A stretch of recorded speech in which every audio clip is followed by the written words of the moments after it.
Cela wenze kanje, uzofika ungihlukanisele uhlweza bese uyalithatha lelo hlweza ethi uyalibona lwami, uzobe usulithatha ulifaka lonke ngaphakathi. Into ozobe usuyenza, uzobe usungitholele isliphu. Le sliphu uzosithatha, isliphu akukumele ke kube isengubo mhlawumbe usawusebenzisa kube isliphu ongeke usasebenzisa mhlawumbe uthenga izinto zokudla. Uzobe ususidabula nje kanje le sliphu, hayi sonke, bese usuwenza njani, usuyasigoqa, wenza kanje. Emva kwaloko into ozobe usuyenza, uzobe ususibeka le sliphu bese uyasibeka kahle nje, usibeke nohlweza lakho.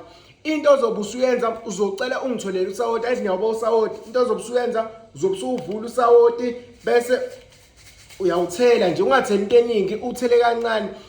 Bese into ozobe usuyenza, ngizocela ukuthi ungitholele isigubhu. Bafethu ngicela iyobu abafuna ivideo ephelele ngisengiyipostile ku YouTube, ungahamba uyibheka ufike ungibheke ukuthi kwanele mbhense sengiyipostile ivideo. Okay bafethu, kulapha sebe ku YouTube ngicela wenze kanje. Amanzi la uzobe usuwavula ne, uzobe usuthi then usuyathela nje, ungatheli wonke but uthele nje okuncane. Emva kwaloko into ozobe usuyenza ke, uzobe usungizamela indwangu emhlophe. Khumbula ungizamela indwangu emhlophe kuphela.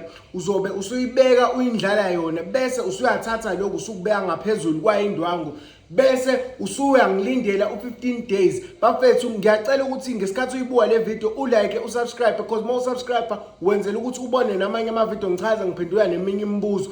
Omunye uyangibuza ukuthi ikhona yini into eyenzakalayo embi. Bafethu ayikho into eyenzakalayo embi, kodwa into engicelayo ukuthi lento ngesikhathi uyenza ungayicabanga. Ngiyacela bafethu nilike le video nisubscribe, ngisazwadedela amanye ama video. Okunye la ku YouTube ngenze i giveaway, ungahamba uyingenela, ngiyabonga.